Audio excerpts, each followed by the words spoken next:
সে গল্পটা হচ্ছে যে সহ্যহীন কোয়ারেন্টাইনে স্নেহের পুত্র আটকানো, জন্মের পূর্বেই মৃত্যু হচ্ছে, কোটি কোটি শুক্রাণুর। মানে সহ্যহীন থেকে মনে রাখবা শ্বসনের বিভিন্ন পর্যায়, কোয়ারেন্টাইন থেকে এনজাইম। এখানে জন্মের পূর্বেই মৃত্যু বলতে বোঝাচ্ছে কোষের পূর্ব নির্ধারিত মৃত্যু। মাতাল পুতিনের পাশে মন্ত্রীর গ্লাসের চা লইছে সেফালির দখলে। লিপি নতুন পোজ নিয়ে বলে, টানেন কারে, ফেটে যাচ্ছে ভিতরে, 100 রকম অ্যাঞ্জেল সেজে হাঁপাচ্ছি রাতি দিনে। তো এই গল্পটা দিয়ে আমরা শিখে ফেলবো মাইটোকন্ড্রিয়ার রাসায়নিক গঠন কিভাবে। দেখো, মাতাল পুতিনের পাশে এখন পিতা তো আর ভালো লাগতেছে না যে আমার এখন পূর্ণিমা রাত, আজকে আকাশে তারা, তো এই সময় আমার ছেলের সাথে আমার গোলাপি খেলা করতেছে, এটা তো আমি মেনে নিতে পারতেছি না। আসসালামু আলাইকুম প্রিয় শিক্ষার্থী বন্ধুরা, আশা করি সবাই খুবই খুবই ভালো আছো। আমরা পৌঁছে গেছি লেকচার 4-এ, অর্থাৎ মাইটোকন্ড্রিয়া এবং প্লাস্টিড নিয়ে আজকের ক্লাসে আমরা আলোচনা করব। তো চলো মাইটোকন্ড্রিয়া শুরু করা যাক। তো মাইটোকন্ড্রিয়া যখন তুমি তোমার বইয়ে পড়তে যাবা, তখন মাইটোকন্ড্রিয়ার কে আবিষ্কার করেছে, মাইটোকন্ড্রিয়ার কে নামকরণ করেছে ইত্যাদি নিয়ে কয়েকটা প্রশ্ন দেখবা আসতে দেখা যায়। তো এই কথাগুলো আমরা একটা সহজ লাইনের মাধ্যমে শিখে ফেলবো। সেটা হচ্ছে যে মাঠে কলিযুগের ফার্মার ফলন নিয়ে উল্টাপাল্টা বদনাম করেন। দেখো, একটা সহজ লাইন যে মাঠে কলিযুগের ফার্মার ফলন নিয়ে উল্টাপাল্টা বদনাম করেন। এটার মানে হচ্ছে যে কলিযুগ বলতে বোঝাচ্ছে হচ্ছে এখানে অনেক আগেকার যুগের। ঠিক আছে, বর্তমান তো আধুনিক অনেক যুগ এসেছে। তো আধুনিক যুগে এসে ওই কলিযুগের যে ফার্মাররা যে ফলন উৎপাদন করত বা কৃষিকাজ করত, সেই কৃষিকাজ নিয়ে এখনকার বর্তমান কৃষক যারা আছে বা বর্তমান আবিষ্কারক যারা আছে তারা বদনাম করতেছে উল্টাপাল্টা। তো এখানে মাঠে কলিযুগের ফার্মার ফলন নিয়ে উল্টাপাল্টা বদনাম করেন। তুমি যদি একটা লাইন মনে রাখতে পারো, তাহলে দেখো মাইটোকন্ড্রিয়ার আবিষ্কার কে করেছে, কে নামকরণ করেছে, সেগুলো কিন্তু আমরা শিখে ফেলতে পারতেছি। মাঠে থেকে মাইটোকন্ড্রিয়া, কলিযুগ থেকে কলিকার আবিষ্কার করেন, আর ফার্মার থেকে ফ্লেমিং, ফিলা নাম দেন। ফলন থেকে ফিলা, অর্থাৎ ফ্লেমিং ফিলা নাম দেন। উল্টাপাল্টা থেকে অল্টম্যান, অল্টম্যান অল্টম্যান উল্টা থেকে অল্ট, পাল্টা থেকে বায়োপ্লাস্ট, প্লাস্ট। তো উল্টাপাল্টা অল্টম্যান বায়োপ্লাস্ট নামকরণ করেন, কিন্তু বদনাম করেন, আচ্ছা বদনাম করেনের বদনাম থেকে ভ্যান্ডা নাম দেয় মাইটোকন্ড্রিয়া। দেখো, বদনামের থেকে মাইটোকন্ড্রিয়া। তো মাঠে কলিযুগের ফার্মার ফলন নিয়ে উল্টাপাল্টা বদনাম করেন, এই একটা লাইনের মাধ্যমে আমরা শিখে ফেললাম কে মাইটোকন্ড্রিয়া আবিষ্কার করেছে, কে পিলা নামকরণ করেছে, কে বায়োপ্লাস্ট নামকরণ করেছে, এবং কে মাইটোকন্ড্রিয়ার আসল নাম দেয়। এটা কিন্তু বেশি ইম্পর্টেন্ট যে কে মাইটোকন্ড্রিয়া নামকরণ করেন, ব্যান্ডা। ঠিক আছে, তাহলে এবার চলে আসি আমরা উৎপত্তি, আকৃতি ও আয়তন এই অংশটুকুতে। মাইটোকন্ড্রিয়ার উৎপত্তি কিভাবে হয়? বিভাজনের মাধ্যমে মাইটোকন্ড্রিয়ার উৎপত্তি হয়। জাস্ট এই একটা জিনিস মনে রাখো যে মাইটোকন্ড্রিয়ার উৎপত্তি হয় বিভাজনের মাধ্যমে। আচ্ছা, এবার আসি মাইটোকন্ড্রিয়ার সংখ্যা। মাইটোকন্ড্রিয়ার সংখ্যা এক থেকে একাধিক, সাধারণত 300 থেকে 400টি। খুবই খুবই ইম্পর্টেন্ট একটা এমসিকিউ যে একটি কোষে মাইটোকন্ড্রিয়ার সংখ্যা কতটি, একটি আদর্শ কোষে মাইটোকন্ড্রিয়া কতটি থাকতে পারে। তবে যকৃৎ কোষে 1000 বা তারও বেশি, অ্যামিবাতে আরও বেশি।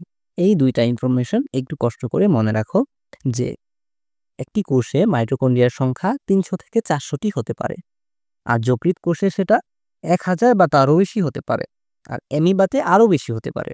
আচ্ছা, মাইটোকন্ড্রিয়ার আকৃতি কীরকম? মাইটোকন্ড্রিয়া বিভিন্ন রকম আকৃতির হতে পারে। তারকাকার হতে পারে, বৃত্তাকার হতে পারে, দণ্ডাকার হতে পারে, সূত্রাকার হতে পারে, কুণ্ডলী আকার হতে পারে। তো এখানে বৃত্তাকার যে মাইটোকন্ড্রিয়ার ব্যাসটা দেওয়া আছে 0.2 থেকে 2 মাইক্রোমিটার, আর এটা একটু বেশি ইম্পর্টেন্ট যে বৃত্তাকার মাইটোকন্ড্রিয়ার ব্যাস কত মিটার বা কত মাইক্রোমিটার, সেটা হচ্ছে 0.2 থেকে 2.0 বা 2 মাইক্রোমিটার। ঠিক আছে, এটা খুবই সহজ। আর সবচেয়ে ইম্পর্টেন্ট আরেকটা ব্যাপার, কোষের 20 ভাগ আয়তন দখল করে মাইটোকন্ড্রিয়া। এটা কিন্তু মনে রাখতেই হবে, কিছু করার নেই, যে কোষের 20 ভাগ আয়তন দখল করে মাইটোকন্ড্রিয়া। এই অংশটুকু তুমি খাতায় লিখে ফেলো, তাহলে তোমার মাথায় আরো বেশি সুন্দরভাবে গেঁথে যাবে এই ইনফরমেশনগুলো। তো চলো এবার আমরা উৎপত্তি দেখলাম, মাইটোকন্ড্রিয়া কিভাবে উৎপত্তি হয়, বিভাজন থেকে। সংখ্যা জানলাম, সাধারণত 300 থেকে 400টি, যকৃৎ কোষে 1000 বা তারও বেশি, আর অ্যামিবাতে আরো বেশি। তারপর আকৃতি ও আয়তন জানলাম, যে তারকাকার হতে পারে, বৃত্তাকার হতে পারে, দণ্ডাকার হতে পারে, সূত্রাকার হতে পারে, কুণ্ডলী আকারও হতে পারে। আর কোষের 20 ভাগ আয়তন দখল করে মাইটোকন্ড্রিয়া। এবার চলো চলে যাই মাইটোকন্ড্রিয়ার ভৌত গঠনে। মাইটোকন্ড্রিয়ার ভৌত গঠনে তোমরা এরকম একটা চিত্র পাবা তোমাদের বইয়ে। তো এই চিত্রটা একদম সহজভাবে আঁকা হয়েছে, এবং সহজভাবে আঁকার কারণেই এই চিত্রটা আমি এখানে উল্লেখ করেছি। এই চিত্রের মতো করে তোমরা পরীক্ষার খাতায় যদি মাইটোকন্ড্রিয়ার ভৌত গঠন চায়, তাহলে চিত্রটা আঁকবা। এখন চলো দেখি যে চিত্রের মধ্যে কোনটা কি।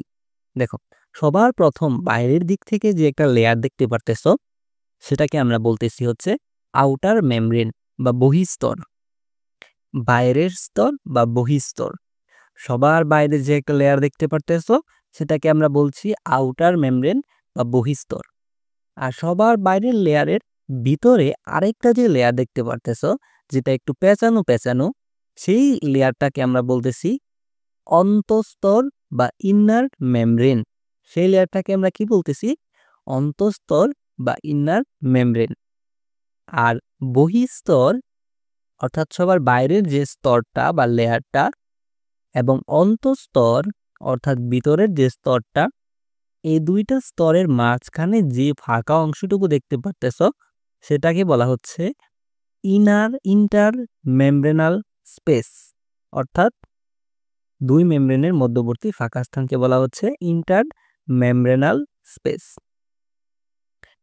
আচ্ছা, তারপর দেখো ভাঁজ করা যে অংশটুকু দেখতে পারতেছো না, যে ইনার মেমব্রেন বা অন্তঃস্তরের মধ্যে যে ভাঁজ করা অংশটুকু দেখতে পারতেছো, সেটাকে আমরা বলছি হচ্ছে ক্রিস্টি। ঠিক আছে, সেটাকে আমরা কি বলছি? ক্রিস্টি।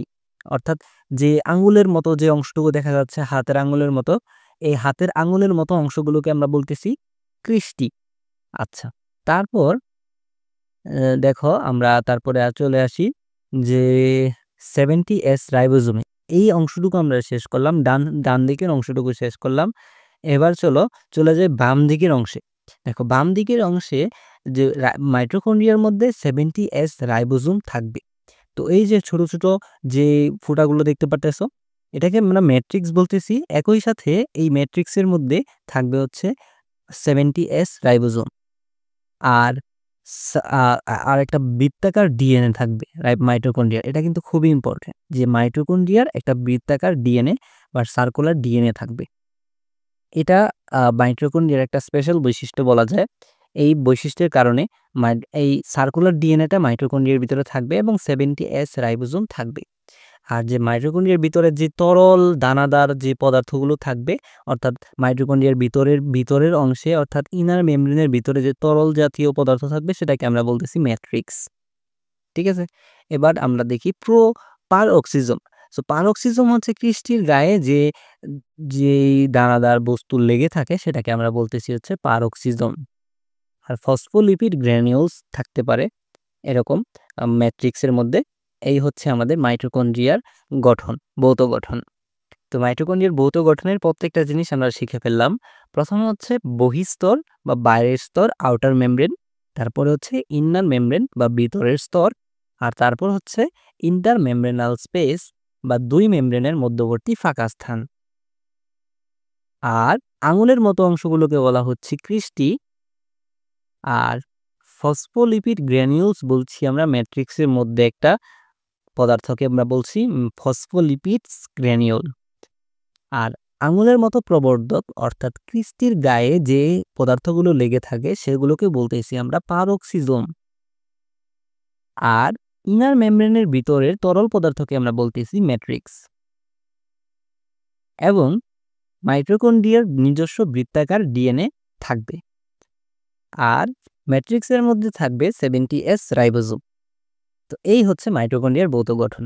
তো এই অংশটুকু তুমি যদি বুঝতে পারো যে কোনটা কি, তাহলে তুমি মাইটোকন্ড্রিয়ার ভৌত গঠন সম্পর্কে লিখতে পারবা। ঠিক আছে, এবার চলো আমরা রাসায়নিক গঠনে চলে যাই। যেটা সবচেয়ে প্যাচ মারা একটা জিনিস, যেটা তোমাদের বইয়ে দেওয়া আছে এবং এটা মনে রাখা খুবই কঠিন হয়ে দাঁড়ায় অনেক ক্ষেত্রে। তো আমরা এখানে খুব সুন্দর একটা গল্পের মাধ্যমে মাইটোকন্ড্রিয়ার রাসায়নিক গঠনটা শিখে ফেলবো, যাতে করে এই কঠিন জিনিসগুলোকে সহজভাবে আমরা শিখে ফেলতে পারি। তো সেটা হচ্ছে, দেখো একটা গল্পটা হচ্ছে একটা পুতিনের গল্প, অর্থাৎ রাশিয়ার যে প্রেসিডেন্ট পুতিন, তাকে নিয়ে গল্পটা। যে মাতাল পুতিনের পাশে মন্ত্রীর গ্লাসের চা লইছে শেফালির দখলে। লিপি নতুন পোজ নিয়ে, এখানে পোস্ট হবে না, এখানে পোজ হবে, পোজ, ওই যে আমরা পোজ নিয়ে ছবি তুলি না, ওই পোজ হবে, ঠিক আছে। লিপি নতুন পোজ নিয়ে বলে, টানেন কারে, ফেটে যাচ্ছে ভিতরে, 100 রকম অ্যাঞ্জেল সেজে হাঁপাচ্ছি রাতি দিনে। তো এখানে শেফালি আর লিপি দুইজনের প্রতিদ্বন্দ্বী। পুতিনের 2টা বউ, একটা হচ্ছে শেফালি আর একটা হচ্ছে লিপি। তো এখন পুতিনের পাশে কে থাকে? মন্ত্রী না, মানে রাজার পাশে কে থাকে? মন্ত্রী না। তো মন্ত্রীর পাশে কে থাকে? রানী। তো এখন সেই গ্লাসের মধ্যে যে চা রয়েছে, সেই চাটা এখন শেফালি দখল করে আছে, অর্থাৎ সে সেখানে বসে আছে। এদিকে লিপি তো এটা দেখে ভিতরে ফেটে যাচ্ছে যে হ্যাঁ, সে সেখানে বসে থাকবে কেন, আমি তো এখানে বসার যোগ্য। তো লিপি বলতেছে যে আমি নতুন নতুন পোজ নিতেছে, যে একটা ভাব মারতেছে, ভাব নিয়ে বলতেছে যে টানেন কারে, ফেটে যাচ্ছে ভিতরে, 100 রকম এঞ্জেল সেজে, অর্থাৎ বিভিন্ন রকম সাজে সে সাজতেছে লিপি, যাতে সে পুতিনের একটু পাত্তা পায়। তো 100 রকম এঞ্জেল সেজে হাঁপাচ্ছি রাতে দিনে। তো এই গল্পটা আসলে লিপির আহ একটা দুঃখ বেদনাদায়ক একটা গল্প। তো এই গল্পটা দিয়ে আমরা শিখে ফেলবো মাইটোকন্ড্রিয়ার রাসায়নিক গঠন কিভাবে। দেখো, মাতাল পুতিনের পাশে মন্ত্রীর গ্লাসের চা লইছে শেফালির দখলে। তো শেফালি, এখানে শেফালির পরিবর্তে তুমি শেফালি বলতে পারো, শেফালি। তো মাতাল থেকে মাইটোকন্ড্রিয়া, পুতিনের পুতিন থেকে প্রোটিন, আর পাশে থেকে 65, পাশে থেকে কি 65, তাহলে প্রোটিন থাকবে 65%। মন্ত্রীর গ্লাসের, তো মন্ত্রী থেকে মন্ত্রী 29, মন্ত্রী, দেখো একটু হলেও মিল আছে কিন্তু, দেখো একটু না, অনেকটুকু মিল আছে। মন্ত্রী 29, 29% কি থাকবে? গ্লাস থেকে গ্লিসারাইড। চা লইছে থেকে 4%, আর লইছে থেকে লেসিথিন। শেফালির দখলে, এখানে দখলের দটা আসবে, যেমন শেফালি থেকে সেফালিন, দখলের থেকে 2%, তাহলে সেফালিন থাকবে 2%। আর খলে থেকে কোলেস্টেরল। দেখো প্রত্যেকটা জিনিস কিন্তু এখানে মিল আছে, প্রত্যেকটা জিনিসের সাথে মিলতেছে। যে মাতাল পুতিনের পাশে মন্ত্রীর গ্লাসের চা লইছে শেফালির দখলে। এবার লিপি নতুন পোজ নিয়ে বলে, টানিন কারে, ফেটে যাচ্ছে ভিতরে। এখানে লিপি থেকে লিপিড থাকবে নতুন পোজ বা নব্য পোজ, 90 থেকে 90% ফসফোলিপিড থাকবে, অর্থাৎ লিপিডের মধ্যে 90% ফসফোলিপিড। টানেন কারে 10%, টানেন থেকে 10, টানেন বা 10 থেকে 10, কারে থেকে ক্যারোটিনয়েড, তাহলে টানিন কারে থেকে 10% ক্যারোটিনয়েড থাকবে। আর ফেটে যাচ্ছে থেকে ফ্যাটি অ্যাসিড, ভিতরে থেকে ভিটামিন ই। দেখো তাহলে আমরা রাসায়নিক গঠনটা শিখে ফেললাম, যে মাতাল পুতিনের পাশে মন্ত্রীর গ্লাসের চা লইছে শেফালির দখলে, লিপি নতুন পোজ নিয়ে বলে, টানেন কারে, ফেটে যাচ্ছে ভিতরে। ঠিক আছে, তাহলে আমরা এটুকু শিখে ফেললাম যে মাইটোকন্ড্রিয়াতে প্রোটিন থাকবে 65%, 29% গ্লিসারাইড থাকবে, 4% লেসিথিন থাকবে, 2% সেফালিন থাকবে, কোলেস্টেরল থাকবে, লিপিড থাকবে, লিপিডের মধ্যে 90% ফসফোলিপিড থাকবে, 10% ক্যারোটিনয়েড থাকবে, ফ্যাটি অ্যাসিড থাকবে, ভিটামিন ই থাকবে। এই সবগুলো জিনিস মনে রাখা সহজ না, তুমি একবারে মনে রাখতে পারবা না। একবার হয়তো শিখতে পারবা, কিন্তু লং টার্মে এটা ভুলে যাওয়ার সম্ভাবনা অত্যধিক। কিন্তু তুমি যদি এভাবে পড়ো, তাহলে লং টার্মে, অর্থাৎ পরীক্ষার হলেও বসেও তুমি এটা ভুলবা না। ঠিক আছে, তাহলে রাসায়নিক গঠনটা আমরা শিখে ফেললাম। এবার রাসায়নিক গঠনের আরেকটু অংশ বাকি আছে, সেটা হচ্ছে 100 রকম এঞ্জেল সেজে হাঁপাচ্ছি রাতে দিনে। তো ১০০ রকম এনজেল থেকে ১০০ প্রকারের এনজাইম ও কোএনজাইম রয়েছে। কত প্রকার? ১০০ প্রকার। হাঁপাচ্ছি রাতে, হাত থেকে 0.5 আর রাতে থেকে আরএনএ আর দিনে থেকে ডিএনএ। তাহলে ১০০ রকম এনজাইম ও কোএনজাইম রয়েছে, 0.5% আরএনএ থাকবে আর ডিএনএ থাকবে। আমরা কিন্তু ভৌত গঠনেও দেখেছিলাম যে মাইটোকন্ড্রিয়ার বৃত্তাকার ডিএনএ আছে। তো এখানেও আমরা দেখতে পারতেছি রাসায়নিক গঠনেও মাইটোকন্ড্রিয়ার ডিএনএ আছে। তবে মাইটোকন্ড্রিয়াতে আরএনএও থাকতে পারে 0.5% বা হাঁপাচ্ছি রাতে থেকে মনে রাখবা হাফ বা 0.5% আরএনএ। ঠিক আছে? তাহলে আমাদের মাইটোকন্ড্রিয়ার রাসায়নিক গঠনটা শেষ। এখানে একটা কথা উল্লেখ আছে যে মাইটোকন্ড্রিয়ার অন্তঃঝিল্লিতে কার্ডিওলিপিড নামক বিশেষ ফসফোলিপিড থাকে। অন্তঃঝিল্লি কোনটা? একটা হচ্ছে বহিঃস্তর বা বাইরের স্তর, আরেকটা হচ্ছে ভিতরের স্তর বা কি বলে ইনার মেমব্রেন। তো এটাকে হচ্ছে অন্তঃঝিল্লিতে ওই ইনার মেমব্রেনে থাকবে হচ্ছে কার্ডিওলিপিড নামক বিশেষ ফসফোলিপিড। তো এবার চলে যাই মাইটোকন্ড্রিয়ার কাজে। তো মাইটোকন্ড্রিয়ার কাজটা মনে রাখার জন্য আমরা আরেকটা গল্প ইউজ করব। এই গল্পটা হচ্ছে যে একটা ছেলে কোয়ারেন্টাইনে তার জীবনের একটা গল্প। আমাদের যখন করোনা হয়েছিল, করোনার সময় যখন আমরা কোয়ারেন্টাইনে ছিলাম, তো কোয়ারেন্টাইনের এক ছেলের একটা গল্প নিয়ে মাইটোকন্ড্রিয়ার কাজটা শিখে ফেলবো। সেই গল্পটা হচ্ছে যে সহ্যহীন কোয়ারেন্টাইনে স্নেহের পুত্র আটকানো, জন্মের পূর্বেই মৃত্যু হচ্ছে কোটি কোটি শুক্রাণুর।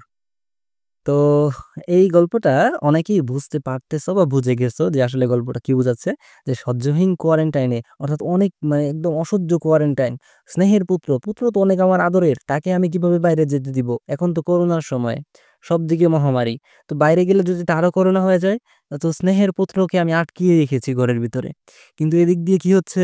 জন্মের পূর্বেই মৃত্যু হচ্ছে কোটি কোটি শুক্রাণুর। কিভাবে কি হলো? এটা যে তোমরা গল্পের মধ্যে যে মিমটা দেখতে পারতেছো, ওইটার মাধ্যমে বোঝানো যাচ্ছে সুন্দর করে যে আসলে এটা দ্বারা কি বোঝাচ্ছে। তো সমঝা? হ্যাঁ, নেই তো নেই সমঝা। তো মাইটোকন্ড্রিয়ার কাজে চলে যাই। মাইটোকন্ড্রিয়ার কাজ সহ্যহীন কোয়ারেন্টাইনে স্নেহের পুত্র আটকানো। তো এখানে সহ্যহীন থেকে মনে রাখবা শ্বসনের বিভিন্ন পর্যায়, যেমন ক্রেবস চক্র, ইলেকট্রন ট্রান্সপোর্ট, অক্সিডেটিভ ফসফোরাইলেশন সম্পন্ন করা। তো মাইটোকন্ড্রিয়ার প্রধান কাজ তো আমরা জানি পাওয়ার হাউস। মাইটোকন্ড্রিয়া বা পাওয়ার হাউস বা শক্তি উৎপাদন কেন্দ্র। আর শক্তি উৎপাদন হয় কিসের মাধ্যমে? শ্বসন প্রক্রিয়ার মাধ্যমে। তো শ্বসনের যে পর্যায়গুলো আছে সেগুলো কোথায় ঘটবে? মাইটোকন্ড্রিয়ায় ঘটবে। যেমন ক্রেবস চক্র, ইলেকট্রন ট্রান্সপোর্ট, অক্সিডেটিভ ফসফোরাইলেশন কে সম্পন্ন করবে? মাইটোকন্ড্রিয়া। এবার চলে আসি কোয়ারেন্টাইনে। কোয়ারেন্টাইন থেকে মনে রাখবা যে শ্বসনের কোয়ারেন্টাইন থেকে এনজাইম শ্বসনের জন্য প্রয়োজনীয় এনজাইম, এনজাইম প্রভৃতি ধারণ করা। এটা কার কাজ? মাইটোকন্ড্রিয়ার কাজ। যেহেতু সে শ্বসনে পালন করায় মানে মুখ্য ভূমিকা পালন করতেছে, এক্ষেত্রে মুখ্য বলা যায় অনেকটা।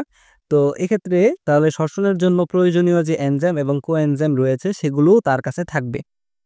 তারপর স্নেহের পুত্র, স্নেহ থেকে স্নেহ বিপাকে সাহায্য করে। স্নেহের বা থেকে হরমোন, থেকে রক্তকণিকা হরমোন ও রক্তকণিকা উৎপাদনে সাহায্য করে। তাহলে স্নেহের থেকে তিনটা জিনিস, স্নেহ থেকে স্নেহ বিপাকে সাহায্য করে, হরমোন ও রক্তকণিকা উৎপাদনে সাহায্য করে, আর হচ্ছে পুত্র থেকে প্রোটিন সংশ্লেষ করে, আটকানো থেকে ক্যাটায়ন সঞ্চিত রাখে। পুত্র থেকে প্রোটিন সংশ্লেষ করে। তাহলে মাইটোকন্ড্রিয়ার আরেকটা কাজ প্রোটিন সংশ্লেষ করা, আর হচ্ছে আটকানো থেকে ক্যাটায়ন সঞ্চিত রাখে, অর্থাৎ ক্যালসিয়াম+2, তারপর হচ্ছে S+2 বা সালফার+2, Fe+2, Mn+2, এই যে ক্যাটায়নগুলো আছে সেগুলো সঞ্চিত রাখবে মাইটোকন্ড্রিয়া। এটা কিভাবে মনে রাখবো? আটকানো বা সঞ্চিত রাখা। তারপর জন্মের পূর্বেই মৃত্যু হচ্ছে কোটি কোটি শুক্রাণুর। এখানে জন্মের পূর্বেই মৃত্যু বলতে বোঝাচ্ছে কোষের পূর্ব নির্ধারিত মৃত্যু প্রক্রিয়া নিয়ন্ত্রণ করা। আর কোটি কোটি থেকে কোটি বা ক্যালসিয়াম, কোটি পটাশিয়াম বা কে, দেখো ক্যালসিয়াম Ca এবং কে দুইটাকেই যদি আমরা উচ্চারণ করি তাহলে কে হয়ে যাচ্ছে, বা কোটি কোটি এটা দিয়ে আমরা মনে রাখতে পারি। তাহলে ক্যালসিয়াম এবং পটাশিয়ামের সক্রিয় পরিবহনে সাহায্য করা মাইটোকন্ড্রিয়ার কাজ। তাছাড়া কোষের বিভিন্ন অংশে ক্যালসিয়াম আয়নের সঠিক ঘনত্ব রক্ষা করাও মাইটোকন্ড্রিয়ার কাজ। এটা কিভাবে মনে রাখবো? কোটি থেকে মনে রাখবো। শুক্রাণু থেকে শুক্রাণু ও ডিম্বাণু গঠনে অংশগ্রহণ করা। শুক্রাণু ও ডিম্বাণু গঠনে কি অংশগ্রহণ করে? মাইটোকন্ড্রিয়া অংশগ্রহণ করে। তো এটা দিয়ে আরেকটা জিনিস মনে রাখতে পারো যে ডিএনএ আরএনএ উৎপাদন করা এবং বংশগতিতে ভূমিকা রাখা। তো আমরা যখন মাইটোকন্ড্রিয়ার ভৌত গঠন পড়েছি তখন দেখেছি যে মাইটোকন্ড্রিয়ার নিজস্ব বৃত্তাকার ডিএনএ আছে। আবার যখন রাসায়নিক গঠন পড়েছি তখন দেখেছি 0.5% অর্থাৎ হাঁপাচ্ছে রাতে দিনে, তো হাঁপাচ্ছে থেকে 0.5% আরএনএ উৎপাদন করে। কে উৎপাদন করে? মাইটোকন্ড্রিয়া। তো মাইটোকন্ড্রিয়া ডিএনএ এবং আরএনএ উৎপাদন করা এবং বংশগতিতে ভূমিকা রাখা, এই জিনিসটা আমরা স্পেশালভাবে মনে রাখবো। তাহলে আমাদের মাইটোকন্ড্রিয়ার কাজটা শেষ। দেখো তোমাদের বইয়ে মাইটোকন্ড্রিয়ার জন্য আলাদাভাবে 10টা কাজ দেওয়া আছে সাপোজ। তো এভাবে যদি প্রত্যেকটা অঙ্গাণুর জন্য 10টা করে কাজ দেওয়া থাকে তাহলে কোন অঙ্গাণুর কোন কাজ সেটা মনে রাখা তোমার জন্য একবারে নিয়ার টু ইম্পসিবল হয়ে যাবে, সবগুলো কাজ মনে রাখা। কিন্তু তুমি যদি এভাবে গল্পের মাধ্যমে লাইনের মাধ্যমে মজা করে পড়তে পারো তাহলে তোমার যে 60টা কাজ বা 70টা কাজ যাই থাকুক না কেন তুমি প্রত্যেকটা জিনিস মনে রাখতে পারবা যে কোনটার কোন কাজ, যদি তুমি গল্পটা মনে রাখতে পারো। আর মানুষের স্বভাবত বৈশিষ্ট্য হচ্ছে মানুষ গল্পপ্রেমিক বা গল্পের প্রতি আকৃষ্ট হয়। তো গল্প মনে রাখা মানুষের জন্য সহজ। তো চলো মাইটোকন্ড্রিয়ার কাজের ক্ষেত্রে আরেকটা জিনিস আমাদের এখানে আছে, সেটা হচ্ছে ইউক্যারিওটিক কোষের ক্লোরোপ্লাস্ট ও মাইটোকন্ড্রিয়াকে কোষের এন্ডোসিম্বায়ন্ট বলে। ইউক্যারিওটিক কোষ বা প্রকৃত কোষের ক্লোরোপ্লাস্ট ও মাইটোকন্ড্রিয়াকে কোষের এন্ডোসিম্বায়ন্ট বলে। মনে রাখবা যদি পরীক্ষায় এমসিকিউ আসে যে কোষের এন্ডোসিম্বায়ন্ট কোন দুইটি, তাহলে সেটা হচ্ছে ক্লোরোপ্লাস্ট এবং মাইটোকন্ড্রিয়া। তো ক্লোরোপ্লাস্টের কথা আসতে আসতে আমরা চলে এসেছি প্লাস্টিড অংশে, অর্থাৎ এখন আমরা পড়ব আমাদের মাইটোকন্ড্রিয়া শেষ, এবার আমরা চলে যাব প্লাস্টিডে। তো প্লাস্টিড অংশের মধ্যে আমরা প্রথমে সংজ্ঞাটা দেখে নিই, ওই যে প্লাস্টিড কাকে বলে। উদ্ভিদ কোষের সাইটোপ্লাজমে বিক্ষিপ্ত ডিম্বাকৃতি, ফিতাকৃতি অথবা তারকাকৃতি সজীব বর্ণদার বস্তুগুলোই হলো প্লাস্টিড। তাহলে প্লাস্টিড কোথায় থাকবে? সাইটোপ্লাজমে। ডিম্বাকৃতির, ফিতাকৃতি অথবা তারকাকৃতি হতে পারে সজীব বর্ণদার বস্তুগুলোই হলো প্লাস্টিড। আচ্ছা, এবার চলে আসি প্লাস্টিডের প্রকার। প্লাস্টিক তিন রকম, প্লাস্টিক না, এটা প্লাস্টিড, মেবি আমি প্লাস্টিডই বলছি। যাই হোক, লিউকোপ্লাস্ট বর্ণহীন, ক্লোরোপ্লাস্ট সবুজ এবং ক্রোমোপ্লাস্ট বিভিন্ন বর্ণের হতে পারে। অর্থাৎ প্লাস্টিড তিন রকমের, একটা হচ্ছে লিউকোপ্লাস্ট, একটা হচ্ছে ক্লোরোপ্লাস্ট, একটা হচ্ছে ক্রোমোপ্লাস্ট। ক্রোমোপ্লাস্ট যে আমরা অনেকে ক্রোমোপ্লাস্ট মানে ক্রোম ব্রাউজার আমরা ইউজ করি না, ক্রোম ব্রাউজার। তো ক্রোম ব্রাউজারের মধ্যে দেখবা ক্রোম ব্রাউজারের যে লোগোটা, সেই লোগোর মধ্যে বিভিন্ন রকম রঞ্জিত পদার্থ বা বিভিন্ন রকম রঙের একটা মিশ্রণ দেখতে পারবা। তো ক্রোম মানে হচ্ছে রঞ্জক বা রঞ্জিত। তো ক্রোমোপ্লাস্ট মানে কি? রঞ্জিত বা বিভিন্ন বর্ণের। আর হচ্ছে সবুজ বর্ণের প্লাস্টিড হচ্ছে ক্লোরোপ্লাস্ট, আর লিউকোপ্লাস্ট হচ্ছে বর্ণহীন। ঠিক আছে, এবার প্লাস্টিড কে আবিষ্কার করেছে? প্লাস্টিড আবিষ্কার করেছে হচ্ছে শিম্পার। এটা একটু মনে রাখবা যে প্লাস্টিড কে আবিষ্কার করেছে। 1883 সালে শিম্পার নামক ব্যক্তি প্লাস্টিড আবিষ্কার করেছেন। এখন প্লাস্টিড থাকে না কোন কোন কোষে? প্লাস্টিড থাকে না প্রাণী কোষে। প্লাস্টিড কেবল উদ্ভিদ কোষের বৈশিষ্ট্য, এটা প্রাণী কোষের বৈশিষ্ট্য না। প্লাস্টিড কেবল উদ্ভিদ কোষের বৈশিষ্ট্য, এটা প্রাণী কোষের বৈশিষ্ট্য না। প্রাণী কোষে থাকে না, ছত্রাকে থাকে না, ব্যাকটেরিয়াতেও থাকে না, সায়ানোব্যাকটেরিয়াতেও থাকে না। তবে নীলাভ সবুজ শৈবালের ভিতরে কেবলমাত্র থাইলাকয়েড থাকে, যার কারণে বর্ণযুক্ত হয়। সায়ানোব্যাকটেরিয়াতেও প্লাস্টিড থাকে না, তবে থাইলাকয়েড থাকে, যার কারণে এটা বর্ণযুক্ত হয়। 4টা জিনিসে প্লাস্টিড থাকে না, একটা হচ্ছে প্রাণী কোষে, আরেকটা হচ্ছে ছত্রাকে, আরেকটা হচ্ছে ব্যাকটেরিয়াতে, আর হচ্ছে সায়ানোব্যাকটেরিয়াতে। আচ্ছা, এবার প্লাস্টিডের মধ্যে যে লিউকোপ্লাস্ট অংশটা আছে, অর্থাৎ প্রথম প্রকারের প্লাস্টিড যেটা বর্ণবিহীন বা বর্ণহীন, সেই প্লাস্টিডটা 3 রকমের হতে পারে সঞ্চিত খাদ্যের উপর ভিত্তি করে। যারা শ্বেতসার বা স্টার্চ সঞ্চিত রাখে তাদেরকে বলা হচ্ছে অ্যামাইলোপ্লাস্ট। যারা প্রোটিন সঞ্চিত রাখে তাদেরকে বলা হচ্ছে অ্যালিউরোপ্লাস্ট। আর যারা চর্বি বা লিপিড বা তেল সঞ্চিত রাখে তাদেরকে বলা হচ্ছে ইলায়োপ্লাস্ট। তো এটা মনে রাখবো কিভাবে? এটা মনে রাখার জন্য আমরা একটা টেকনিক ইউজ করব, সেটা হচ্ছে শ্যামাই। তাহলে শ্বেতসারের মাই থেকে অ্যামাইলোপ্লাস্টের মাই। তাহলে শ্যামাই থেকে মনে রাখবো যে শ্বেতসার বা স্টার্চ সঞ্চিত রাখে অ্যামাইলোপ্লাস্ট। এবার পোলিও দিয়ে মনে রাখবো প্রোটিনের আর লিউরোপ্লাস্ট বা অ্যালিউরোপ্লাস্টের লিউ থেকে মনে রাখবো পোলিও। তাহলে প্রোটিন সঞ্চিত রাখে কে? লিউরোপ্লাস্ট বা এলিউরোপ্লাস্ট। ঠিক আছে। চর্বি বা লিপিড বা তেল ইলায়োপ্লাস্ট। এটা মনে রাখতে পারো সিম্পলি যে চর্বি বা লিপিড বা তেল তো ইলায়োপ্লাস্টে হবে, যেহেতু বাকি দুইটা আমরা শিখে ফেলেছি। সেমাই বা এমাইলোপ্লাস্ট হচ্ছে শর্করা, আর পোলিও বা এলিউরোপ্লাস্ট হচ্ছে প্রোটিন। তাহলে চর্বি বা লিপিড বা তেলকে ইলায়োপ্লাস্ট, একটাই বাকি আছে ইলায়োপ্লাস্ট। তো এটা এমসিকিউ, তো এমসিকিউ এর জন্য খুব ইম্পর্টেন্ট একটা প্রশ্ন আসতে দেখা যায়, এই জন্য আমি একটু বিস্তারিত বলার চেষ্টা করলাম। এবার চলে যাই যে আমাদের ক্লোরোপ্লাস্ট, ক্রোমোপ্লাস্ট এবং লিউকোপ্লাস্ট, এই তিনটা প্লাস্টিডের বৈশিষ্ট্য, বর্ণ, অবস্থান, রঞ্জক পদার্থ, কাজ, উৎপত্তি এবং আকার নিয়ে। তো লিউকোপ্লাস্টের বৈশিষ্ট্য হচ্ছে বর্ণহীন, আর ক্রোমোপ্লাস্টের বৈশিষ্ট্য হচ্ছে বিভিন্ন রং হতে পারে। ক্রোমোপ্লাস্ট সে বিভিন্ন রঙের হতে পারে, হলুদ, কমলা, যাই হোক বিভিন্ন রঙের হতে পারে। আর ক্লোরোপ্লাস্টের বৈশিষ্ট্য হচ্ছে সবুজ। অবস্থান, কোথায় অবস্থান করে লিউকোপ্লাস্ট? লিউকোপ্লাস্ট অবস্থান করে হচ্ছে উদ্ভিদের মূল এবং ভূনিম্নস্থ কাণ্ডে। এখানে একটু টাইপিং মিস্টেক হয়েছে, সেটা হচ্ছে ভূনিম্নস্থ, অর্থাৎ যেসব অংশে সূর্যের আলো পৌঁছায় না। তোমরা অনেক সময় দেখবা, তোমরা যদি ঘাসের উপর একটা ইট রেখে দাও এবং 2-3 দিন সেখানে এভাবে থাকে, তাহলে যে সবুজ ঘাসগুলো আছে সেই ঘাসগুলো সাদা ঘাস হয়ে যায়। আবার যখন সূর্যের আলো ওই ঘাসের মধ্যে পড়ে, তখন ওই সাদা ঘাসগুলো আবার সবুজ ঘাসে রূপান্তরিত হয়ে যায়। তো এই সাদা ঘাসগুলো লিউকোপ্লাস্ট, অর্থাৎ যেসব অংশে সূর্যের আলো পৌঁছায় না সেসব অংশে লিউকোপ্লাস্ট থাকে। যেমন মূল, ভূনিম্নস্থ কাণ্ড অর্থাৎ মাটির নিচের কাণ্ড ইত্যাদি অংশে লিউকোপ্লাস্ট থাকে। আর লিউকোপ্লাস্টে কোনো রঞ্জক পদার্থ নেই, অর্থাৎ বর্ণহীন। আর কাজ হচ্ছে খাদ্য সংরক্ষণ, শর্করা শর্করা থেকে প্রোটিন উৎপাদন। উৎপত্তি, আলো না থাকলে প্রয়োজন হলে ক্লোরোপ্লাস্টে রূপান্তরিত হতে পারে। এখানে আলো থাকলে মেবি, কারণ হ্যাঁ, উৎপত্তি আলো না থাকলে উৎপত্তি হয়, প্রয়োজন হলে ক্লোরোপ্লাস্টে রূপান্তরিত হতে পারে যখন আলোর উপস্থিতি পায় তখন। আর আকার নলাকার, গোল, অর্ধবৃত্তাকার ইত্যাদি। আচ্ছা, এবার ক্রোমোপ্লাস্টে চলে আসি। বিভিন্ন রঙের হতে পারে ক্রোমোপ্লাস্ট। অবস্থান, কোথায় ক্লোরোপ্লাস্ট অবস্থান করে? এটা অবশ্যই মনে রাখবা যে রঙিন ফুল, ফল, গাজর, অর্থাৎ উদ্ভিদের যে সকল রঙিন অংশ আছে সে সকল অংশে অবস্থান করবে ক্রোমোপ্লাস্ট। ঠিক আছে।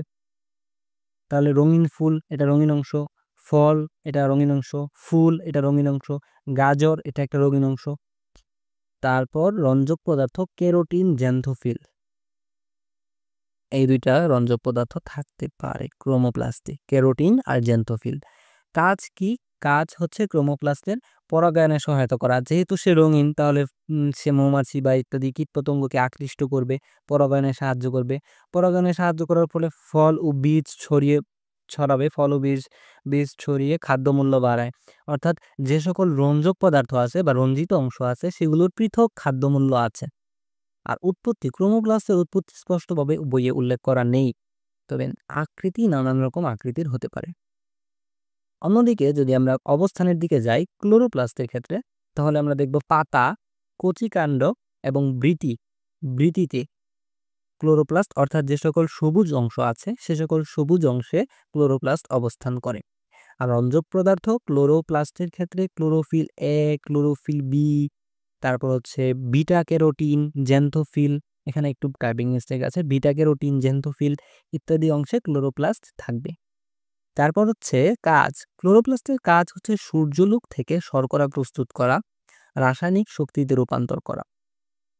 অর্থাৎ সূর্যের আলো থেকে যে শক্তিটা আমরা পাচ্ছি সেই শক্তিকে রাসায়নিক শক্তিতে, আমাদের কোষের জন্য ব্যবহার উপযোগী শক্তিতে রূপান্তরিত করা ক্লোরোপ্লাস্টের কাজ। এজন্য একে বলা হয় কোষের রান্নাঘর। আর নিচু স্তরের উদ্ভিদে, অর্থাৎ নিচু স্তরের উদ্ভিদে থাকবে হচ্ছে কোষ বিভাজন থেকে উৎপত্তি, আর উচ্চ স্তরের উদ্ভিদে প্লাস্টিক থেকে তৈরি হয় ক্লোরোপ্লাস্ট। আচ্ছা, তারপর হচ্ছে আকার, বিভিন্ন আকৃতির হতে পারে। নিচু স্তরের উদ্ভিদে বিভিন্ন আকৃতির, উচ্চ স্তরের উদ্ভিদে ল্যান্স আকৃতির। এই কথাটা খুবই ইম্পর্টেন্ট যে উচ্চ স্তরের উদ্ভিদে ক্লোরোপ্লাস্টের আকৃতি কিরকম, ল্যান্স আকৃতির। ঠিক আছে। তাহলে আমাদের ক্লোরোপ্লাস্ট, ক্রোমোপ্লাস্ট এবং লিউকোপ্লাস্ট সম্পর্কে যে প্রাথমিক তথ্যগুলো জানার প্রয়োজন ছিল সেই প্রাথমিক তথ্যগুলো জানা সম্পন্ন হলো। এবার আমরা চলে যাই যে ক্লোরোপ্লাস্ট বা ফুলের পাপড়ির রং বিভিন্ন রকম হয় কেন। এটার কারণ হচ্ছে অ্যান্থোসায়ানিন এবং বিটা সায়ানিন জাতীয় রঞ্জক পদার্থ ফুলের পাপড়িতে উপস্থিত থাকার কারণে ফুলের পাপড়ির রং বৈচিত্র্যপূর্ণ হয় বা বিভিন্ন রকমের হয়ে থাকে। তো অ্যান্থোসায়ানিন যেই রঞ্জক আছে সেই রঞ্জকটা গ্লাইকোসাইড হিসাবে কোষরসে মিশে থাকে। তো এই কারণে কোষের পিএইচ এর তারতম্য যখন ঘটে তখনই ফুলের রঙের মধ্যেও তারতম্য দেখা দেয়। তো ক্ষারীয় যখন হয় কোষরসের পিএইচ তখন সেটা হয়ে যায় নীল ফুল, আর যখন কোষরসের পিএইচ অ্যাসিডিক হয় তখন হয়ে যায় লাল ফুল, আর যখন কোষরসের পিএইচ নিউট্রাল হয় তখন হয়ে যায় বেগুনি বা কালচে নীল। তো এই ৩টা জিনিস মনে রাখার জন্য একটা টেকনিক ইউজ করব আমরা, সেটা হচ্ছে এনি খালা। এনি থেকে হচ্ছে এসিড নীলকে লাল করে। এসিড কি করে? নীলকে লাল করে। আমরা যখন লিটমাস পরীক্ষা করেছিলাম, তো লিটমাস পরীক্ষার সময় আমরা দেখেছিলাম যে এসিড নীলকে লাল করে। তাহলে এখানে এসিডিক যখন হবে তখন ফুলের রং কি হবে? লাল। আর খালা থেকে মনে রাখবা, ক্ষার লালকে নীল করে। তাহলে যখন ক্ষারীয় হবে তখন হয়ে যাবে নীল। তো এনি খালা অর্থাৎ এনি নামক একটা খালা, তো এই এনি খালা দিয়ে আমরা মনে রাখতে পারি যে কোনটা কোন রঙের হবে। আর নিউট্রাল যখন হবে কোষরসের পিএইচ তখন বেগুনি বা কালচে নীল হতে পারে। এবার চলে যাই ক্লোরোপ্লাস্ট অংশে। তো ক্লোরোপ্লাস্ট অংশে কোষের রান্নাঘর বা শর্করা জাতীয় খাদ্যের কারখানা হচ্ছে ক্লোরোপ্লাস্ট। একটু আগে আমরা একবার দেখেছি যে কোষের রান্নাঘর বা শর্করা জাতীয় খাদ্যের কারখানা হচ্ছে ক্লোরোপ্লাস্ট। তো কেন সেটা আমরা দেখব সামনে। তো সংখ্যা ১ থেকে একাধিক হতে পারে ক্লোরোপ্লাস্টের সংখ্যা। উচ্চ শ্রেণীতে অর্থাৎ উচ্চ শ্রেণীর যে উদ্ভিদ আছে সে সকল উদ্ভিদে ক্লোরোপ্লাস্টের সংখ্যা ১০ থেকে ৪০টি। এটা অত্যন্ত ইম্পর্টেন্ট একটা এমসিকিউ, যে উচ্চ শ্রেণীর উদ্ভিদে কতগুলো ক্লোরোপ্লাস্ট থাকে, একটি কোষে কতগুলো ক্লোরোপ্লাস্ট থাকে, সেটা হচ্ছে ১০ থেকে ৪০টি। আর নিম্ন শ্রেণীতে আরও কম, অর্থাৎ ১০ থেকে ৪০টিরও কম থাকতে পারে। আর আকৃতি হচ্ছে উচ্চ শ্রেণীর উদ্ভিদে লেন্স আকৃতির এবং নিম্ন শ্রেণীর উদ্ভিদে ভিন্ন ভিন্ন আকৃতির। এটা আমরা একটু আগে একবার দেখেছি।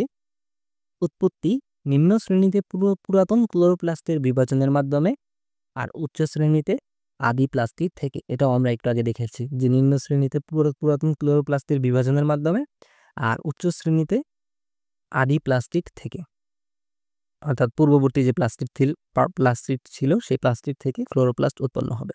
আচ্ছা, উৎপত্তি সম্পর্কে আরেকটু বিস্তারিত বলা আছে তোমাদের বইয়ে, সেদিকে আমরা না যাই, আমরা চলে আসি আকৃতিতে, যেটা সবচেয়ে ইম্পর্টেন্ট। অর্থাৎ এমসিকিউ যেখান থেকে আসবে এবং যেখান থেকে এমসিকিউ আসলে ম্যাক্সিমাম 90% ছেলেপেলে ভুল করবে, যে কোনটার কি আকৃতি। যেমন কোনটা তারকাকার, কোনটা সর্পিলাকার, কোনটা পোয়ালাকৃতির, কোনটা গোলাকৃতির। তো এই ক্লোরোপ্লাস্টের এই অংশটা সবচেয়ে ভেজাল যুক্ত একটা অংশ, কারণ কোনটা কোন আকৃতির এটা মনে রাখা একটু কঠিন। এখানে প্রায় 6টা নাম আছে। এই 6টা নাম কোনটা কোন আকৃতির এটা পৃথকভাবে মনে রাখা একটু জটিল। তো সেটাকে আমরা সহজ করার জন্য একটা গল্প ব্যবহার করব। এই গল্পটা খুবই মজার হতে যাচ্ছে। গল্পটা হচ্ছে যে গোলাপি নামে একটা মেয়ে আছে। তো সে আ খেলা করতেছে তার ছেলের সাথে। যে তারা জাগা রাতে, অর্থাৎ আজকে আকাশে খুব তারা উঠছে, পূর্ণিমা চাঁদ। তো আজকের আবহাওয়াটা অন্যরকম, ওয়েদারটা আসলে অন্যরকম। তো সেই তারা জাগা রাতে আ গোলাপি খেলা করতেছে তার পুলার সাথে, সর্প সেজে অর্থাৎ সাপ সাজতেছে। সাপ সেজে তার পুলার সাথে খেলা করতেছে। সর্প সেজে পুলাটা খেলা করছে গোলাপির পিঠে। অর্থাৎ গোলাপির পিঠে উঠে মায়ের সাথে ছেলে খেলা করতেছে। কত সুন্দর মুহূর্ত। তো এদিকে অ্যাংরি পিতা অর্থাৎ রাগান্বিত পিতা, অ্যাংরি হবে না, এখানে অ্যাংরি বা রাগান্বিত। অ্যাংরি পিতা ঘরে উন্মুখ হয়ে জ্বলছে আঁধারে। এখন পিতার তো আর ভালো লাগতেছে না যে আমার এখন পূর্ণিমা রাত, আজকে আকাশে তারা, তো এই সময় আমার ছেলের সাথে আমার গোলাপি খেলা করতেছে, এটা তো আমি মেনে নিতে পারতেছি না। আমার তো এখন অন্য কিছু আ আ প্রয়োজন। তো এখন এখন সেই কারণে জ্বলছে আঁধারে, অর্থাৎ আঁধারে সে জ্বলে পুড়ে ছারখার হয়ে যাচ্ছে। যে আমার লাভ লস নাই, আমার আর জীবনটাই লস। তো এখানে আকৃতি মনে রাখার জন্য এই গল্পটা আমরা মনে রাখবো, যে তারা জাগা থেকে তারা থেকে তারকাকার, জাগা থেকে জিগনেমা তারা জাগা রাতে, সর্প থেকে সর্পিলাকার, সেজে সেজে থেকে স্পাইরোঘিরা। ঠিক আছে? আর পোলাটা খেলা করছে, এখানে পোলাটা থেকে পোয়ালাকৃতি, আর খেলা থেকে ক্ল্যামাইডোমোনাস। ঠিক আছে? তারপর গোলাপি থেকে গোলাকার, আর পিঠে থেকে পিথোফোরা। অ্যাংরি পিতা গড়ে উন্মুখ হয়ে, অ্যাংরি থেকে আংটি বা ফিতা বা গার্ডেল আকৃতির, আর উন্মুখ থেকে ইউলোথ্রিক্স। আর জ্বলছে আদারে, জ্বলছে থেকে জালিকাকার, আদারা থেকে অয়েডিওগোনিয়াম। তাহলে আমরা 6টা নাম শিখে ফেললাম। প্রত্যেকটা নাম কিন্তু খুবই সামঞ্জস্যপূর্ণ এবং মনে রাখার জন্য অত্যন্ত কার্যকরী। তো তুমি জাস্ট এই গল্পটা মনে রাখবা যে তারা জাগারাতে সর্প সেজে পুলাটা খেলা করছে গোলাপির পিঠে, এদিকে অ্যাংরি পিতা গড়ে উন্মুখ হয়ে জ্বলছে আদারে। তাহলে আমাদের এই 6টার নাম কোনটা কোন আকৃতির সেটা শেখা হয়ে গেল। এবার চলে যাই চলো ক্লোরোপ্লাস্টের গঠনে। তো ক্লোরোপ্লাস্টের গঠনে তোমাদের বইয়ে এরকম একটা অংশ দেওয়া আছে, একটা চিত্র দেওয়া আছে। এই চিত্রটা আমরা চলো প্রথমে জেনে নেই যে এই চিত্রটা মূলত কি বোঝাচ্ছে। এই চিত্রটার বাইরের দিকে যে স্তরটা দেখতে পারতেছো সেটাকে বলা হচ্ছে বহিস্তর, আর ভিতরে যে স্তরটা দেখতে পারতেছো সেটা হচ্ছে অন্তঃস্তর। আর এখানে স্ট্রোমা ল্যামেলাম, স্ট্রোমা ল্যামেলাম হচ্ছে দেখো কয়েকটা থলির মতো অংশ দেখতে পারতেছো, যে প্রথমে একটা ছোট অংশ, তারপর এটার নিচে আরেকটা ছোট অংশ থলির মতো, তারপর এটার নিচে আরেকটা থলির মতো একটা অংশ, এরকম এক থলির মতো অংশ যুক্ত হয়ে একটা বড় থলির মতো অংশ দেখাচ্ছে। এই বড় থলির মতো কয়েকটা অংশ রয়েছে, কয়েকটা বড় থলি রয়েছে। এই বড় থলিগুলোকে একটার সাথে আরেকটা যুক্ত করতেছে যেই নালী বা ল্যামেলা, সেই ল্যামেলাকে বলা হচ্ছে স্ট্রোমা ল্যামেলা। ঠিক আছে। আর স্ট্রোমা কি? স্ট্রোমা হচ্ছে ক্লোরোপ্লাস্টের ভিতরে যে তরল জাতীয় পদার্থ আছে, সেই তরল ভিতরের যে ম্যাট্রিক্সটা সেটাকেই বলা হচ্ছে স্ট্রোমা। আর একটা আচ্ছা, রাইবোজোম, রাইবোজোম হচ্ছে ছোট ছোট গোলাকার রাইবোজোম থাকবে ক্লোরোপ্লাস্টের ভিতরে। গ্রানাম, গ্রানাম হচ্ছে এই যে একটা থলি দেখতে পারতেছো, প্রথমে ছোট থলি, তারপর এটার নিচে আরেকটা ছোট থলি, এগুলো মিলিত হয়ে গঠন করছে একটা বড় থলি। এই বড় থলিকে বলা হচ্ছে গ্রানাম। একটা বড় থলি হচ্ছে একটা গ্রানাম। ঠিক আছে। আচ্ছা, স্ট্রোমা বুঝলাম। তারপর হচ্ছে তেল বিন্দু থাকবে থাইলাকয়েড। এরকম একটা থলি হচ্ছে থাইলাকয়েড। যখন অনেকগুলো থলি মিলে একটা গঠন তৈরি করবে তখন সেটা হবে কি? গ্রানাম। আচ্ছা, তারপর শ্বেতসার দানা থাকবে আর ডিএনএ থাকবে। এটা হচ্ছে ক্লোরোপ্লাস্টের ভৌত গঠন। এই কয়েকটা জিনিস ক্লোরোপ্লাস্টে থাকবে। আচ্ছা, তোমরা যদি ক্লোরোপ্লাস্টের কোন চিত্র আঁকতে কোনো সমস্যা হয় তাহলে আমাদের ওয়েব অ্যাপের মধ্যে আমরা ক্লোরোপ্লাস্টের চিত্র এঁকে দিয়ে দিব, যে তোমরা সেখানে ক্লোরোপ্লাস্ট কিভাবে চিত্র আঁকতে হয় সেই ভিডিওটা দেখতে পারবা। ঠিক আছে। এবার চলে যাই আমরা ক্লোরোপ্লাস্টের গঠনে। ক্লোরোপ্লাস্টের গঠনের ক্ষেত্রে প্রথমে আমরা দেখছি আবরণী ঝিল্লি বা বহিস্তর এবং অন্তঃস্তর। তো বহিস্তর এবং অন্তঃস্তর, যে মনে রাখবা ক্লোরোপ্লাস্টের দুইটা স্তর থাকবে, দুইটি স্তর থাকবে। এখন এইটা একটু বেশি বেশি বেশি ইম্পর্টেন্ট। অন্যান্য যে সকল অঙ্গাণু দেখেছিলাম সে সকল অঙ্গাণুতে স্তর ছিল একটা। একটু আগে আমরা মাইটোকন্ড্রিয়া দেখলাম, মাইটোকন্ড্রিয়ার বহিস্তর এবং অন্তঃস্তর থাকবে। তো একটা দ্বিস্তরী ফসফোলিপিড বাইলেয়ার আমরা মাইটোকন্ড্রিয়ায় দেখেছিলাম, কিন্তু এক্ষেত্রে ক্লোরোপ্লাস্টের ক্ষেত্রে দুইটা দ্বিস্তরী আবরণী থাকবে, দুইটা দ্বিস্তরী আবরণী, নট একটা।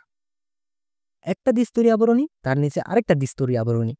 এটা হচ্ছে ক্লোরোপ্লাস্টের বিশেষ বৈশিষ্ট্য, যেটা ক্লোরোপ্লাস্টকে অন্যান্য অঙ্গাণু থেকে পৃথক করে। তো এই স্তরের মধ্যে আবরণী যে ঝিল্লি আছে সেখানে আমরা বললাম যে দুইটা দ্বিস্তরী মেমব্রেন থাকবে, আর মেমব্রেনটা গঠিত হবে প্রোটিন প্লাস লিপিড দিয়ে। এখানে প্রোটিন প্লাস লিপিড থাকবে, আর ফসফোলিপিডের পরিবর্তে গ্লাইকোসিল গ্লিসারিড থাকবে। আমরা অন্যান্য অঙ্গাণুতে দেখেছিলাম যে ফসফোলিপিড দিয়ে ঝিল্লিটা গঠিত হয়, আবরণী ঝিল্লিটা, কিন্তু এক্ষেত্রে ফসফোলিপিডের পরিবর্তে গ্লাইকোসিল গ্লিসারাইড থাকবে। ঠিক আছে। আর স্ট্রোমা যেটা আছে, অর্থাৎ ক্লোরোপ্লাস্টের যে তরল অংশ ভিতরের দিকের, সে স্ট্রোমা ক্লোরোপ্লাস্টের মধ্যে অবস্থিত তরল ম্যাট্রিক্সকেই বলা হচ্ছে স্ট্রোমা। এই স্ট্রোমাটা পানিগ্রাহী এবং কলয়ের ধর্মী। আচ্ছা, এখানে একটা চিত্র, এই চিত্রের মধ্যে আমরা দেখতে পাচ্ছি যে সবুজ যে অংশটুকু আছে একদম হালকা সবুজ, ওই অংশটুকুকে আমরা বলতেছি স্ট্রোমা বা ম্যাট্রিক্স। আচ্ছা, তারপর স্ট্রোমাতে বিভিন্ন রকম পদার্থ থাকবে। এই বিভিন্ন রকম পদার্থগুলো মনে রাখার জন্য আমরা ব্যবহার করব যে সোমার সাথে আসমা দিনে রাতে সিসিমপুরে থাকে।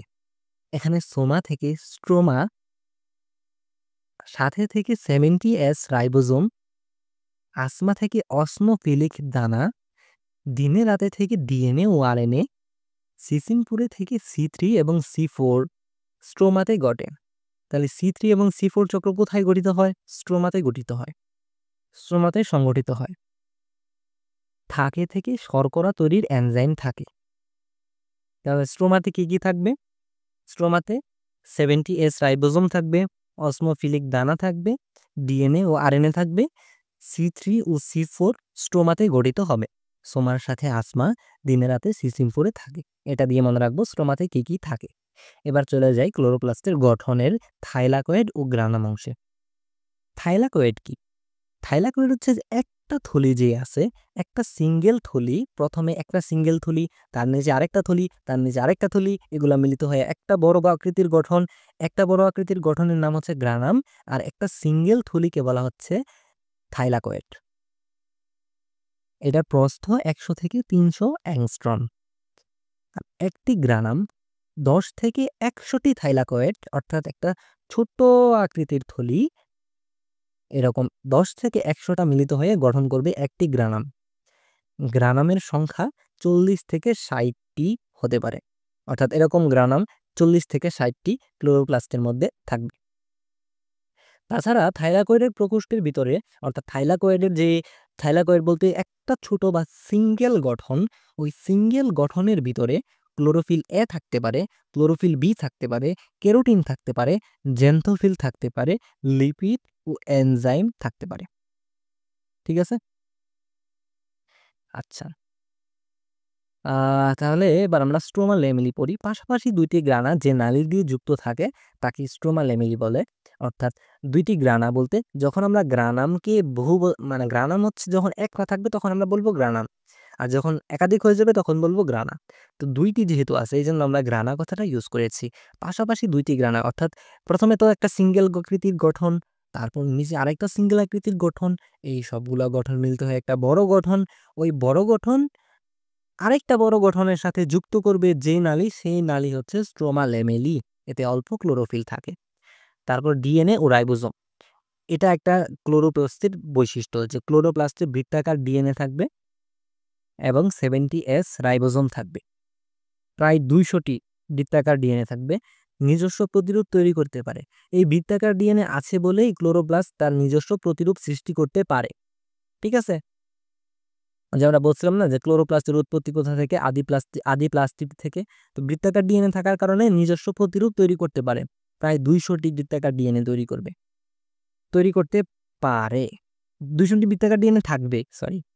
আর হচ্ছে 70S রাইবোজোম থাকবে, যেটা প্রোটিন তৈরি করবে। রাইবোজোম যেটা প্রোটিন তৈরি করবে। আচ্ছা, তাহলে ডিএনএ ও রাইবোজোম শেষ। এবার ক্লোরোপ্লাস্টের গঠনের ফটোসিনথেটিক ইউনিট ও এটিপি সিনথেসিস এই অংশটুকুতে চলে যায়। থাইলাকয়েডের প্রকোষ্ঠে গোলাকার বা স্ফটিকাকার বস্তু থাকে, এদেরকে কোয়ান্টোসোম বলে। যদি আমরা একটা থাইলাকয়েডকে ভিতরের দিকে আরো ভালোভাবে অনুবীক্ষণ বা যত যন্ত্র আছে ওই যন্ত্র দিয়ে পর্যবেক্ষণ করি, তাহলে নিচের গঠনের মতো একটা গঠন আমরা দেখতে পারবো। সেই গঠনের মধ্যে তুমি দেখো খেয়াল করে যে স্ফটিকাকার কিছু বস্তু থাকে। এই স্ফটিকাকার বস্তুগুলোকেই বলা হচ্ছে কোয়ান্টোসোম। এদের ভিতর সালোক সংশ্লেষণ বা ফটোসিনথেসিস হয় বলে এদেরকে ফটোসিনথেটিক ইউনিটও বলে। তাহলে সালোক সংশ্লেষণ কোথায় হয়? থাইলাকয়েডে হয়। সরাসরি যদি তুমি ক্লোরোপ্লাস্টে সালোক সংশ্লেষণ হয় এই কথাটুকু বলো, তাহলে উত্তরটা পরিপূর্ণ হচ্ছে না। সালোক সংশ্লেষণ হয় ক্লোরোপ্লাস্টের গ্রানামের থাইলাকয়েডে। ঠিক আছে? থাইলাকয়েডের ভিতরে ফটোসিনথেসিস হয় বলে এদের ভিতর সালোক সংশ্লেষণ বা ফটোসিনথেসিস হয় বলে এদেরকে ফটোসিনথেটিক ইউনিট বলে। প্রতি ইউনিটে chlorophyll A, chlorophyll B, carotene, xanthophyll এর 300 থেকে 400টি অণু থাকবে। অর্থাৎ প্রতিটা ইউনিটের মধ্যে 300 থেকে 400টি অণু থাকবে এই সকল পদার্থের, chlorophyll A, chlorophyll B, carotene, xanthophyll এবং এই সকল পদার্থে 300 থেকে 400টি অণু থাকবে। এছাড়াও বিভিন্ন ধরনের enzyme, metal ion, phospholipid, quinone ও সালফোলিপিড থাকবে। কোথায়? ক্লোরোপ্লাস্টের মধ্যে, সরি, এই ফটোসিনথেটিক ইউনিট ও এটিপি সিনথেসিসের মধ্যে। ক্লোরোপ্লাস্টের মধ্যে তো অবশ্যই ফটোসিনথেটিক ইউনিট বা এটিপি সিনথেসিস অংশের মধ্যে বিভিন্ন রকমের enzyme, metal ion, phospholipid, quinone ও সালফোলিপিড থাকবে। তো এভাবে আমরা শিখে ফেললাম ক্লোরোপ্লাস্টের ভৌত গঠন। এবার রাসায়নিক গঠন অংশে তোমাদের বিভিন্ন রকম পেজ দেওয়া হয়েছে যে ক্লোরোপ্লাস্টের রাসায়নিক গঠনে, যে তুমি সহজে মনে রাখো, একদম সিম্পলি কয়েকটা কথা মনে রাখলেই রাসায়নিক গঠনটা শেষ হয়ে যাবে। যেমন কার্বোহাইড্রেট, প্রোটিন এবং লিপিড দিয়ে ক্লোরোপ্লাস্ট গঠিত হয়। ক্লোরোপ্লাস্ট কি দিয়ে গঠিত হয়? কার্বোহাইড্রেট, প্রোটিন এবং লিপিড দিয়ে। তো প্রোটিনের মধ্যে যে প্রোটিন থাকবে সেটা দুই রকমের হতে পারে, একটা হচ্ছে অদ্রবণীয় যেটা প্রায় 80% এবং দ্রবণীয় যেটা প্রায় 20%। তো অদ্রবণীয় লিপিডের সাথে যুক্ত অবস্থায় থাকবে অদ্রবণীয় প্রোটিন, আর দ্রবণীয় প্রোটিন এনজাইম হিসেবে থাকবে। এছাড়াও ক্লোরোফিল এ থাকবে 75%, ক্লোরোফিল বি থাকবে 25%, ক্যারোটিনয়েড থাকবে এবং নিউক্লিক অ্যাসিড থাকবে। এই হচ্ছে রাসায়নিক গঠন। আর শুষ্ক ওজনের 10-20% হচ্ছে লিপিড, আর 35-55% হচ্ছে প্রোটিন। That's it. তাহলে আমাদের রাসায়নিক গঠনটা কমপ্লিট হয়ে গেল। আর যদি আমরা ক্লোরোপ্লাস্টের কাজে আসি, তাহলে ক্লোরোপ্লাস্টের কাজ, 3টা কাজ তুমি সহজেই মনে রাখতে পারবা। একটা হচ্ছে ফটোসিনথেসিস, আরেকটা হচ্ছে ফটোফসফোরাইলেশন, আরেকটা হচ্ছে ফটো রেসপিরেশন। এই 3টা কাজ ক্লোরোপ্লাস্ট করবে। ফটোসিনথেসিস কি? সালোক সংশ্লেষণ প্রক্রিয়ায় শর্করা জাতীয় খাদ্য প্রস্তুত করা ক্লোরোপ্লাস্টের প্রধান কাজ। সূর্যের আলোর সাহায্যে এডিপিকে এটিপিতে রূপান্তর করাকে বলা হচ্ছে ফটোফসফোরাইলেশন। আর সালোক শ্বসন ঘটাতে সাহায্য করে, অর্থাৎ ফটো রেসপিরেশন। সৌরশক্তিকে জৈবিক শক্তিতে রূপান্তর করা এবং বায়ুর CO2 কে RUBP-তে যুক্ত করা, এটা আমরা দেখব পরবর্তীতে যখন আমরা এই চক্রগুলো পড়ব, তখন আমরা এইটা বুঝতে পারবো যে আসলে কি হচ্ছে এই জায়গায়। প্রয়োজনে প্রোটিন ও নিউক্লিক অ্যাসিড তৈরি করা, যেহেতু ডিএনএ আছে, তার রাইবোজোম আছে, তাহলে প্রোটিন ও নিউক্লিক অ্যাসিড তৈরি করবে ক্লোরোপ্লাস্ট। নিজস্ব বৈশিষ্ট্যের স্বকীয়তা ধারণ করা, যেহেতু তার কাছে ডিএনএ আছে তাহলে সে নিজস্ব বৈশিষ্ট্যের স্বকীয়তা ধারণ করতে পারবে। সাইটোপ্লাজমিক ইনহেরিটেন্সে সাহায্য করা। এই 7টা কাজ হচ্ছে ক্লোরোপ্লাস্টের কাজ। তাহলে আমাদের ক্লোরোপ্লাস্ট অংশটুকু শেষ হয়ে যাবে, শেষ হয়ে গেল, এবং আমরা খুব সুন্দরভাবে ক্লোরোপ্লাস্ট এবং মাইটোকন্ড্রিয়া এই 2টা অংশ পড়ে শেষ করলাম। তো এখন এই 2টা অংশের যে দাগানো বই আছে, সে দাগানো বইটা তোমরা আমাদের ওয়েব থেকে কালেক্ট করো। ওয়েবের লিঙ্ক ডেসক্রিপশন বক্সে দেওয়া থাকবে, অথবা কোনো একটা হোয়াটসঅ্যাপ নাম্বার যদি থাকে তাহলে সেই হোয়াটসঅ্যাপ নাম্বারে মেসেজ দিয়ে তোমরা এই ওয়েবের লিঙ্কটা কালেক্ট করতে পারবা। সেখানে তুমি দাগানো বইটা পাবা এই অংশের জন্য। তারপর এই অংশের জন্য, অর্থাৎ ক্লোরোপ্লাস্ট এবং মাইটোকন্ড্রিয়া এই 2টা অংশের জন্য যে কোয়েশ্চেন প্র্যাকটিস করা দরকার, অর্থাৎ যে এমসিকিউগুলো তোমার প্র্যাকটিস করা দরকার, সেই এমসিকিউগুলো প্র্যাকটিস অংশ পাবা। এই 2টা অংশ থেকে কি কি প্রশ্ন মেডিকেলে এসেছে, ডেন্টালে এসেছে, সেই অংশগুলো সেখানে অ্যানালাইজ করার জন্য দেওয়া আছে। তাছাড়া তোমার পরীক্ষা, অর্থাৎ ক্লোরোপ্লাস্ট এবং মাইটোকন্ড্রিয়া এই 2টা অংশের উপর পরীক্ষা দিতে চাইলে তুমি সেই অংশে পরীক্ষা দিতে পারবা সেই লিঙ্কে। তারপর তুমি এই সবগুলো প্রসেস, দাগানো বইটা তুমি দাগাইছো কিনা, তুমি ক্লাসটা করছো কিনা, তারপর ক্লাস নোটসগুলো করছো কিনা, তারপর হচ্ছে তুমি কোয়েশ্চেন প্র্যাকটিস করছো কিনা, কোয়েশ্চেন অ্যানালাইজ করছো কিনা, এক্সাম দিছো কিনা, এই সবগুলো, এই 6টা বিষয় তুমি ট্র্যাক করতে পারবা ট্র্যাকারের মধ্যে, যে তুমি আসলে সিনসিয়ারভাবে পড়ালেখা করতেছো কিনা সেটা খুব সহজেই ধরা পড়ে যাবে। অর্থাৎ তোমাকে মেডিকেলের জন্য প্রিপেয়ার করার জন্য যা যা কিছু প্রয়োজন সবকিছু আমাদের পক্ষ থেকে দেওয়ার চেষ্টা করবো ইনশাল্লাহ। তো ওয়েবের লিঙ্কটা কালেক্ট করো, এবং নেক্সট ক্লাস দেখা হচ্ছে। ততক্ষণ পর্যন্ত আসসালামু আলাইকুম এবং ধন্যবাদ সবাইকে।